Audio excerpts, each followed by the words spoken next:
ભક્તો 15 ફેબ્રુઆરી રવિવારનો દિવસ મહાશિવરાત્રિનો દિવસ છે। આ દિવસે નંદીજીના કાનમાં ચૂપચાપ બોલી દેજો આ 3 શબ્દો હર હર મહાદેવ। મિત્રો મહામહિનાની મહાશિવરાત્રિના દિવસે નંદીના કાનમાં આ 3 શબ્દો બોલી દેજો। તમારી A to Z મનોકામનાઓ ભગવાન ભોલેનાથ પૂર્ણ કરશે। તમારા ઘરમાં સોનાનો દિવસ ઉગશે, તમારું નસીબ ચમકી ઉઠશે। મિત્રો આ વર્ષે 2026માં 15 તારીખે રવિવારે મહાશિવરાત્રિના દિવસે નંદીના કાનમાં આ 3 શબ્દો બોલવાનું ચૂકી જશો તો તમારે આખું વર્ષ રાહ જોવી પડશે, તમને આખા વર્ષની ખોટ જશે। તેથી તમે મહાશિવરાત્રિના દિવસે નંદીના કાનમાં આ 3 શબ્દો બોલી દેજો, તમારી ઈચ્છા ભગવાન ભોલેનાથ પૂરી કરી દેશે। મિત્રો આ પણ ભારત દેશમાં હિન્દુ ધર્મમાં મહાશિવરાત્રિ ખૂબ જ મહત્વ ધરાવતો ઉત્સવ છે અને 12 મહિનામાં એકવાર આવે છે, કેમ કે આ મહામહિનામાં મહાશિવરાત્રિ આવે છે અને સમુદ્ર મંથનમાંથી નીકળેલું વિષ ભગવાન ભોલેનાથ ગાળામાં અટકાવ્યું હતું, તેથી તેમને નીલકંઠ કહેવામાં આવે છે। મહાશિવરાત્રિના દિવસે શિવ અને પાર્વતીના વિવાહ થવાનો પ્રસંગ છે, તેથી આ દિવસનું મહત્વ વિશેષ વધી જાય। તેથી આ દિવસે ભગવાન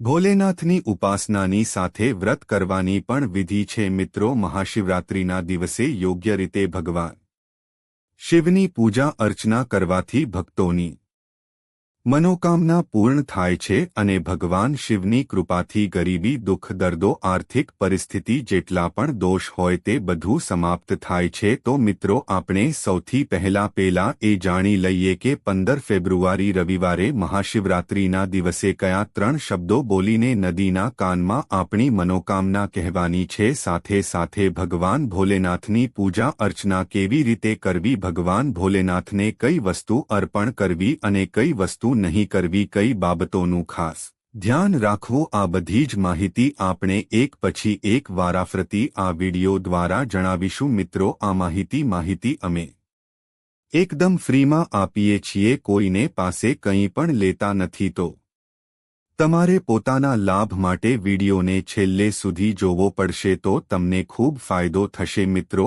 આગળ વધતા પહેલા કોમેન્ટમાં હર હર મહાદેવ જરૂર લખી દો। મિત્રો પૂજા અર્ચના કરતી વખતે ઘણું બધું ધ્યાન રાખવું પડે છે, બધા નિયમનું પાલન કરવું ખૂબ જ જરૂરી। ઘણા બધા લોકો ભૂલો વધારે કરે છે। મિત્રો આ પૂજા અર્ચનાની પૂરી જાણકારી ન હોવાના કારણે ઉપાયનું પૂરેપૂરું ફળ નથી મળતું અને તેનું પરિણામ યોગ્ય આવતું નથી।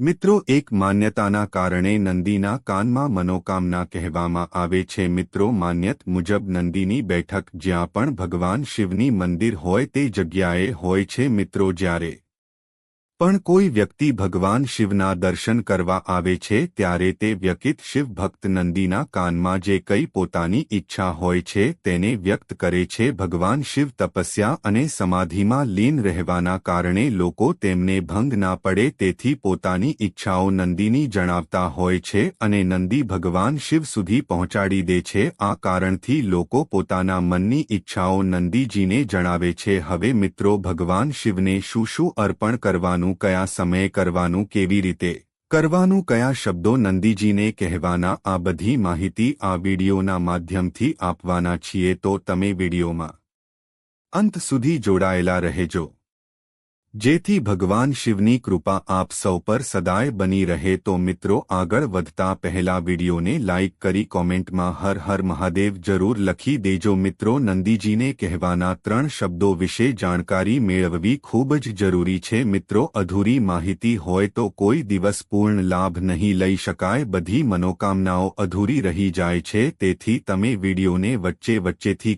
કાપીને ન જોતા હોય, વિડિયો પૂરેપૂરો જોવાની કોશિશ કરજો, જેથી તમને પૂરેપૂરી જાણકારી મળે। તેથી આ વિડિયોને સાચી શ્રદ્ધા રાખીને છેલ્લે સુધી જોજો। મિત્રો આગળ વધતા પહેલા એટલું અવશ્ય જાણી લઈએ કે 15 તારીખે રવિવારે મહાશિવરાત્રિના દિવસે કયા કયા કાર્યો કરવા જોઈએ અને કયા કયા કાર્યો ન કરવા જોઈએ તો મિત્રો શિવલિંગ પર ચડાવવામાં આવેલા ધતુરાને પણ વિષ એટલે કે ઝેર સમાન માનવામાં આવે છે મિત્રો મહાશિવરાત્રિના દિવસે તમારે તામસિક ખોરાક ન ખાવો જોઈએ લસણ અને ડુંગળી પણ ખાવાનું ટાળવું જોઈએ માંસ મહી મીરા વગેરેથી દૂર રહેવું જોઈએ મિત્રો ભગવાન શિવના મંદિરમાં શિવલિંગને ચડાવવામાં આવેલો પ્રસાદ ક્યારે પણ નહીં ખાવો જોઈએ એમ તો આપણે બધા મંદિરોમાં ચઢાવેલ પ્રસાદ ખાતા હોઈએ છીએ પરંતુ શિવલિંગ ઉપર ચઢાવવામાં આવેલા પ્રસાદને ખાવાની ભૂલ બિલકુલ ન કરો આ એક ખૂબ જ મહત્વનો નિયમ છે મિત્રો આ પ્રસાદ વિશે એવું માનવામાં આવે છે કે તેને ખાવાથી ઘણી બધી અડચણો આવી શકે છે આપણા ઘરમાં દુર્ભાગ્ય આવી શકે છે મિત્રો મહાશિવરાત્રિના દિવસે તમે વ્રતને પાળો કે ન પાળો પરંતુ આ દિવસે ભૂલથી તીક્ષ્ણ વસ્તુઓનો ઉપયોગો ન કરો જેમ કે કાતર કે બ્લેડ વગેરેનો ઉપયોગ ન કરો તેમજ નખ વાળ કાપવાનું પણ ટાળવું જોઈએ મિત્રો ધાર્મિક ગ્રંથો મુજબ ભગવાન શિવજીની પૂજા કરતા સમયે ક્યારે પણ શિવલિંગની પરિક્રમા ન કરવી જોઈએ આ વર્જિત માનવામાં આવે છે તેની પૂર્ણ પરિક્રમા કરવાથી ભગવાન શિવ નારાજ થાય છે મિત્રો એવું માનવામાં આવે છે કે કુંવારી છોકરીઓ તેમજ પરણેલી સ્ત્રીઓ આ દિવસ દરમિયાન સફેદ રંગના કપડાં ન પહેરવા જોઈએ કેમ કે સફેદ રંગના કપડાં વિધવાનું પ્રતીક ગણવામાં આવે છે તેથી તે વર્જિત મનાય છે તેથી જ મિત્રો આવા પવિત્ર દિવસ દરમિયાન આવા કામ ન કરવા જોઈએ આવી ભૂલો ન કરવી જોઈએ મિત્રો પરિણીત મહિલાઓએ માટે મંગળસૂત્ર ખૂબ જ મહત્વનું છે એવું માનવામાં આવે છે કે આ મંગળસૂત્રમાં સોનું ચાંદી ન હોય તો ચાલશે પણ એમાં કાળા રંગના મોતી હોવા ખૂબ જ જરૂરી છે મંગળસૂત્રમાં કાળા રંગનો ભાગ ભગવાન ભોલેનાથને સમર્પિત છે અને પીળા રંગનો ભાગ માતાને સમર્પિત છે 15 ફેબ્રુઆરી રવિવારે મહાશિવરાત્રિના દિવસે વિવાહિત મહિલાઓ મંગળસૂત્રને ફરજિયાત પહેરવું જોઈએ અને જો મંગળસૂત્ર ન પહેરવાની ભૂલો કરો છો તો જીવનમાં મુશ્કેલીનો સામનો કરવો પડી શકે છે તેથી દરેક પરણેલી સ્ત્રીઓ મંગળસૂત્રને અવશ્ય પહેરી લેવું જોઈએ મિત્રો બીજી એક વાત કરીએ તો પવિત્ર મહાશિવરાત્રિના દિવસે પરણેલી સ્ત્રીઓ શિવરાત્રિનું વ્રત રાખે છે તો માથામાં સિંદૂર પણ અવશ્ય પૂરવું જોઈએ અને ન પૂરો તો તમને પાપ લાગી શકે છે જો કે મહાશિવરાત્રિના દિવસે જ નહીં મિત્રો આ દિવસે પરિણીત સ્ત્રીએ પોતાના માથા પર સિંદૂર અવશ્ય લગાવવું જોઈએ કારણ કે સિંદૂર એ સૌભાગ્યનું પ્રતીક માનવામાં આવે છે જો કોઈ પરિણીત સ્ત્રી અજાણતા પણ આ દિવસે સિંદૂર લગાવવાનું ભૂલી જાય છે તો એવું માનવામાં આવે છે કે તેના પતિના આરોગ્ય અને દાંપત્ય જીવન પર તેની નકારાત્મક અસર થઈ શકે છે શાસ્ત્રો મુજબ મહાશિવરાત્રિના દિવસે પતિ પત્નીએ બ્રહ્મચર્ય પાલન કરવું ખૂબ જ મહત્વપૂર્ણ માનવામાં આવે છે એવું માનવામાં આવે છે કે આ નિયમનું ઉલ્લંઘન થવાથી દાંપત્ય જીવનમાં તણાવ મુશ્કેલીઓ અને ઘરમાં આર્થિક સંકટ આવી શકે છે તેથી આ દિવસે વિશેષ સાવચેત રહેવું જોઈએ મહાશિવરાત્રિના દિવસે પોતાની ઈચ્છાઓ ભગવાન શિવના વાહન નંદીજીના કાનમાં વ્યક્ત કરવાની પણ પરંપરા છે કારણ કે એવું માનવામાં આવે છે કે નંદી ભગવાન શિવના સઘન ભક્ત અને તેમને મનની વાત તરત જ પહોંચાડનાર છે નંદીજીનો ઉત્પત્તિ કથા પણ ખૂબ જ રસપ્રદ છે શિલાદ નામના એક મુનિ બ્રહ્મચારી હતા જ્યારે તેમના પિતૃઓએ તેમને વંશ ચાલતું રાખવા માટે સંતાન ધારણ કરવાની સલાહ આપેલી ત્યારે તેમણે ભગવાન શિવજી પ્રસન્ન કરવા માટે કઠોર તપ કર્યું શિવજી પ્રસન્ન થયા અને તેમને એક મૃત્યુહીન પુત્ર આપવાનો આશીર્વાદ આપ્યો એક દિવસ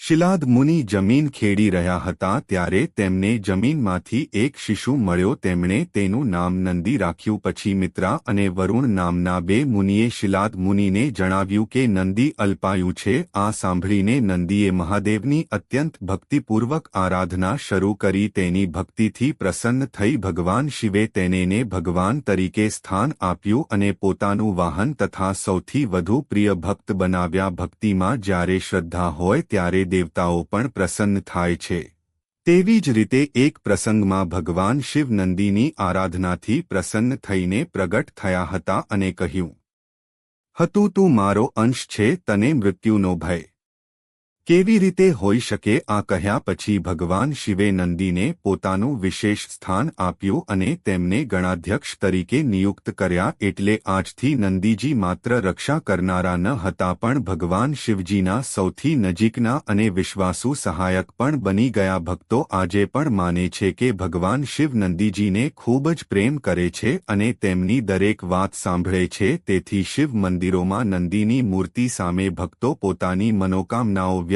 કરે છે. નંદીજીના કાનમાં ઈચ્છા કહેવાની પૌરાણિક માન્યતા. શાસ્ત્રો અનુસાર ભગવાન શિવજી મોટા ભાગનો સમય તપસ્યામાં લીન રહે છે. તેમની તપસ્યામાં કોઈ ખલેલ ન પડે એ માટે નંદીજી હંમેશા તેમની બાજુએ રહીને રક્ષક તરીકે કામ કરતા હતા. જે કોઈ ભક્ત ભગવાન શિવને મળવા આવતો તે નંદીના કાનમાં પોતાની વાત કહેતો. આ રીતે નંદીજી તે સંદેશ સીધો ભગવાન શિવ સુધી પહોંચાડતા. અમાન્યતા આજે પણ જીવંત છે. ભક્તો માને છે કે જો કોઈ ભક્ત શાસ્ત્રોક્ત વિધિથી નંદીજીના કાનમાં પોતાની ઈચ્છા કહે છે તો ભગવાન શિવ જરૂરથી તેને પૂર્ણ કરે છે. નંદીજીના કાનમાં ઈચ્છા કહેવાની સાચી વિધિ. નંદીજીના કાનમાં મનોકામના કહેતી વખતે શ્રદ્ધા, શિષ્ટતા અને શાસ્ત્રીય વિધિનું પાલન કરવું જરૂરી છે. ચાલો જાણીએ એની સંપૂર્ણ વિધિ. સૌથી પહેલા નિષ્ઠા અને ભક્તિભાવથી ભગવાન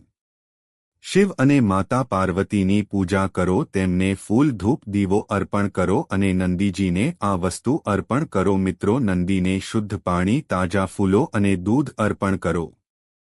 પછી નંદીજીની આરતી ઉતારો અને મંત્રોનો જાપ કરો. હવે નંદીજીના કાન પાસે જઈને ખૂબ ધીમા અવાજે તમારી ઈચ્છા કહો. ધ્યાન રાખો કે તમારા શબ્દો કોઈ બીજાને સંભળાઈ ન જાય, ન તો નજીક ઊભેલા વ્યક્તિને અને ન તો આસપાસના અન્ય ભક્તોને. હવે મિત્રો, ઈચ્છા કહીને પાછા ફરી જાઓ અને ભગવાન શિવ પર પૂર્ણ વિશ્વાસ રાખો કે તમારી ભાવના તેમણે સાંભળી છે અને યોગ્ય સમયે તે ફળ આપશે. મિત્રો, ભક્તિમાં નિયમ અને શ્રદ્ધા બંને મહત્વપૂર્ણ છે. નંદીજીના કાનમાં કહેલી ઈચ્છા માત્ર શબ્દ ન હોવી જોઈએ, પણ સાચા હૃદયની ભાવના હોવી જોઈએ. જ્યારે તમે સંપૂર્ણ ભક્તિ અને વિશ્વાસ સાથે નંદીજીને તમારી ઈચ્છા જણાવો છો ત્યારે ભગવાન શિવ જરૂરથી તમારી મનોકામનાઓ પૂરી કરે છે. મિત્રો, નંદીજીના કાનમાં પોતાની મનોકામના કહેતી વખતે કૃપયા તમારા હોઠને બંને હાથથી ઢાંકી દો, જેથી બીજાને એ વાત સમજાય નહીં કે તમે શું બોલી રહ્યા છો. કોઈના માટે ખરાબ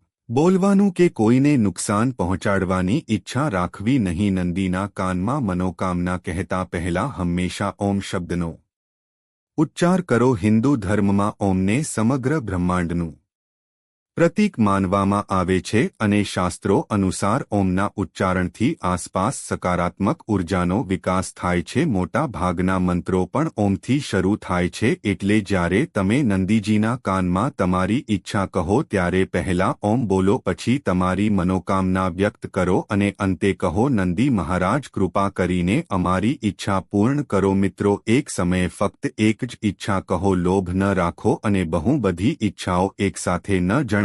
શાસ્ત્રોમાં જણાવ્યા પ્રમાણે ભગવાન શિવે નંદીને વરદાન આપ્યું હતું કે જે પણ ભક્ત નંદીના કાન પાસે જઈને નંદીના કાનમાં પોતાની મનોકામના કહેશે તેની ઈચ્છા ભગવાન શિવ સુધી પહોંચશે અને પૂરી થશે. એટલે મિત્રો, શ્રદ્ધા અને ભક્તિથી, સાચા મનથી તમારી મનોકામના વ્યક્ત કરો અને હંમેશા સારા વિચારો અને શુભ ઈચ્છાઓ જ રાખો. મિત્રો, મહાશિવરાત્રિના પાવન અવસર ભગવાન શિવની કૃપા પ્રાપ્ત કરવા માટે અતિ વિશિષ્ટ છે. કહેવાય છે કે જો નંદી મહારાજના કાનમાં ભક્તિથી મંત્રોચ્ચાર કરવામાં આવે તો ઈચ્છાઓ પૂર્ણ થવામાં વધુ સમય લાગતો નથી. મિત્રો, મહાશિવરાત્રિના દિવસે જ્યારે તમે શિવ મંદિરમાં જાઓ છો ત્યારે સૌપ્રથમ નંદી મહારાજને નમસ્કાર કરો અને પછી તેમના કાનમાં તમારા હૃદયની ઈચ્છાઓ અવશ્ય કહો. પરંતુ એ પહેલા નીચે જણાવેલ 3 મંત્રો માંથી કોઈ એક મંત્ર અવશ્ય બોલવો જોઈએ. જેમ કે કાતર કે બ્લેડ વગેરેનો ઉપયોગ ન કરો, તેમજ નખ, વાળ કાપવાનું પણ ટાળવું જોઈએ. મિત્રો, ધાર્મિક ગ્રંથો મુજબ ભગવાન શિવજીની પૂજા કરતા સમયે ક્યારે પણ શિવલિંગની પરિક્રમા ન કરવી જોઈએ. આ વર્જિત માનવામાં આવે છે. તેની પૂર્ણ પરિક્રમા કરવાથી ભગવાન શિવ નારાજ થાય છે. મિત્રો, એવું માનવામાં આવે છે કે કુંવારી છોકરીઓ તેમજ પરણેલી સ્ત્રીઓ આ દિવસ દરમિયાન સફેદ રંગના કપડાં ન પહેરવા જોઈએ, કેમ કે સફેદ રંગના કપડાં વિધવાનું પ્રતીક ગણવામાં આવે છે, તેથી તે વર્જિત મનાય છે. તેથી જ મિત્રો, આવા પવિત્ર દિવસ દરમિયાન આવા કામ ન કરવા જોઈએ, આવી ભૂલો ન કરવી જોઈએ. મિત્રો, પરિણીત મહિલાઓએ માટે મંગળસૂત્ર ખૂબ જ મહત્વનું છે. એવું માનવામાં આવે છે કે આ મંગળસૂત્રમાં સોનું ચાંદી ન હોય તો ચાલશે, પણ એમાં કાળા રંગના મોતી હોવા ખૂબ જ જરૂરી છે. મંગળસૂત્રમાં કાળા રંગનો ભાગ ભગવાન ભોલેનાથને સમર્પિત છે અને પીળા રંગનો ભાગ માતાને સમર્પિત છે. 15 ફેબ્રુઆરી રવિવારે મહાશિવરાત્રિના દિવસે વિવાહિત મહિલાઓ મંગળસૂત્રને ફરજિયાત પહેરવું જોઈએ, અને જો મંગળસૂત્ર ન પહેરવાની ભૂલો કરો છો તો જીવનમાં મુશ્કેલીનો સામનો કરવો પડી શકે છે. તેથી દરેક પરણેલી સ્ત્રીઓ મંગળસૂત્રને અવશ્ય પહેરી લેવું જોઈએ. મિત્રો, બીજી એક વાત કરીએ તો પવિત્ર મહાશિવરાત્રિના દિવસે પરણેલી સ્ત્રીઓ શિવરાત્રિનું વ્રત રાખે છે તો માથામાં સિંદૂર પણ અવશ્ય પૂરવું જોઈએ, અને ન પૂરો તો તમને પાપ લાગી શકે છે. જો કે મહાશિવરાત્રિના દિવસે જ નહીં મિત્રો, આ દિવસે પરિણીત સ્ત્રીએ પોતાના માથા પર સિંદૂર અવશ્ય લગાવવું જોઈએ, કારણ કે સિંદૂર એ સૌભાગ્યનું પ્રતીક માનવામાં આવે છે. જો કોઈ પરિણીત સ્ત્રી અજાણતા પણ આ દિવસે સિંદૂર લગાવવાનું ભૂલી જાય છે તો એવું માનવામાં આવે છે કે તેના પતિના આરોગ્ય અને દાંપત્ય જીવન પર તેની નકારાત્મક અસર થઈ શકે છે. શાસ્ત્રો મુજબ મહાશિવરાત્રિના દિવસે પતિ પત્નીએ બ્રહ્મચર્ય પાલન કરવું ખૂબ જ મહત્વપૂર્ણ માનવામાં આવે છે. એવું માનવામાં આવે છે કે આ નિયમનું ઉલ્લંઘન થવાથી દાંપત્ય જીવન તણાવ, મુશ્કેલીઓ અને ઘરમાં આર્થિક સંકટ આવી શકે છે. તેથી આ દિવસે વિશેષ સાવચેત રહેવું જોઈએ. મહાશિવરાત્રિના દિવસે પોતાની ઈચ્છાઓ ભગવાન શિવના વાહન નંદીજીના કાનમાં વ્યક્ત કરવાની પણ પરંપરા છે, કારણ કે એવું માનવામાં આવે છે કે નંદી ભગવાન શિવના સઘન ભક્ત અને તેમને મનની વાત તરત જ પહોંચાડનાર છે. નંદીજીનો ઉત્પત્તિ કથા પણ ખૂબ જ રસપ્રદ છે. જો સાચા હૃદયથી શ્રદ્ધા અને શ્રમથી ભગવાન ભોળાનાથને યાદ કરશો તો નંદી મહારાજના કાનમાં કહેલી ઈચ્છા અવશ્ય પૂર્ણ થશે. ભગવાન શિવ સંહારક અને તપસ્વી દેવ છે. તેમની પૂજામાં કેટલીક વસ્તુઓનો ઉપયોગ ન કરવો એવો શાસ્ત્રો અનુસાર નિર્ધાર છે. ચાલો જાણીએ એવી કેટલીક મહત્વપૂર્ણ વાતો જે દરેક ભક્તે જાણવી જોઈએ. પુરાણો અનુસાર શંખાચૂર નામના દૈત્યના અત્યાચારથી દેવતાઓ પરેશાન હતા, ત્યારે ભગવાન શિવે શંખાચૂરનો સંહાર કર્યો. માન્યતા મુજબ શંખ શંખાચૂરના શરીરની રાખમાંથી ઉત્પન્ન થયો હતો. આ કારણે શંખથી ભગવાન શિવને જળ અર્પિત કરવું અશુભ માનવામાં આવે છે. શંખનો ઉપયોગ શ્રી વિષ્ણુની પૂજામાં જ શ્રેષ્ઠ માનવામાં આવે છે. નારિયેળનું પાણી મિત્રો, ભગવાન શિવને નારિયેળ ચઢાવવામાં આવે છે, પણ નારિયેળનું પાણી ક્યારે અભિષેક માટે ઉપયોગમાં લેવાતું નથી. એવી માન્યતા છે કે શિવજીએ જ્યારે તાંડવ કર્યું ત્યારે તેમનું શરીર બળીને રાખ થઈ ગયું હતું, તેથી તેઓને પ્રવાહી સ્વરૂપે કોઈ ખાંડવાળી વસ્તુ, ખાસ કરીને નારિયેળનું પાણી ન અપાવવું જોઈએ. તલ મિત્રો, કાળા તલનો ઉપયોગ મુખ્યત્વે ભગવાન વિષ્ણુ અને શનિદેવની આરાધનામાં થાય છે. પુરાણ કથાઓ પ્રમાણે તલનો ઉદ્ભવ ગંદકીથી થયો છે, તેથી તેને શિવપૂજામાં અશુભ માનવામાં આવે છે. સિંદૂર મિત્રો, સિંદૂર પતિના આયુષ્ય અને સુખાકારી માટે અર્પણ કરવામાં આવે છે. શિવ તત્વ સંહારક છે, તેથી તેમને સિંદૂર અર્પિત કરવું અશુભ માનવામાં આવે છે. શિવ પૂજામાં ભોલેનાથની તાપસ્વી શક્તિનું ધ્યાન કરવું વધુ શ્રેષ્ઠ ગણાય છે. મિત્રો, જો તમે મહાશિવરાત્રિના પાવન દિવસે ભગવાન મહાદેવ, માતા પાર્વતી અને ભગવાન ગણેશજીનો આશીર્વાદ મેળવવા માંગતા હોવ તો અહીં બતાવેલ સરળ અને પાવન ઉપાય કરો. મિત્રો, 5 લીલી એલચી લેવી, એક પણ તૂટી ન હોવી જોઈએ. 5 લવિંગ સંપૂર્ણ હોવી જોઈએ. એક માટીનો દીવો, દેશી ઘી જ્યાં સુધી શક્ય હોય, જો ન હોય તો એના વિના પણ ચાલે. 2 ટુકડા કપૂર. મિત્રો, આટલી વસ્તુ લીધા પછી ઘરના મંદિરમાં બેસો અને ભગવાન ગણેશજીનું સ્મરણ કરો. ત્યારબાદ દીવામાં 5 લીલી એલચી અને 5 લવિંગ નાખો. તેમાં દેશી ઘી ઉમેરો અને ઉપર કપૂરના ટુકડા મૂકો. દીવો પ્રગટાવો અને ધૂપ રૂપે ઘરમાં ફરાવો ભગવાન ગણેશ, માતા લક્ષ્મી, મહાદેવ અને માતા પાર્વતીનો ધ્યાનપૂર્વક જાપ કરો. શ્રી ગણેશજી પાસે વિઘ્નહરણ અને જીવનમાં સુખ શાંતિ માટે પ્રાર્થના કરો. ઉપાય વિશેષ રીતે બુધવારના રોજ કરવો શ્રેષ્ઠ છે, જે મહાશિવરાત્રિનો દિવસ છે અને આ દિવસે શિવ પરિવાર પૃથ્વી પર વિહાર કરે છે. ભક્તો, મહાશિવરાત્રિ એ ભગવાન શિવના ભક્તો માટે ખૂબ જ પવિત્ર દિવસ છે. આ દિવસે શુદ્ધ ભાવનાથી કરવામાં આવેલ સાધના તમારા જીવનમાં નવી શક્તિ લાવે છે. આ ઉપાયથી તમને શિવ પરિવારનો આશીર્વાદ પ્રાપ્ત થશે અને જીવનમાં લાભ થશે, સુખ અને સમૃદ્ધિ આવશે. મિત્રો, આ વિડિયોનો ઉદ્દેશ ફક્ત તમને શ્રેષ્ઠ સલાહ આપવાનો છે અને અમે આ સંદર્ભમાં કોઈ પણ પ્રકારનો દાવો નથી કરતા. તો મિત્રો, આ વિડિયો તમને કેવો લાગ્યો તે કોમેન્ટમાં જરૂર જણાવજો. તો મિત્રો, તમને આ વિડિયો પસંદ આવ્યો હોય તો આવા નવા વિડિયો જોવા અમારી ચેનલ ગુજરાતી સ્ટોરીને સબસ્ક્રાઇબ જરૂર કરી દેજો. વિડિયો જોવા બદલ આપનો આભાર.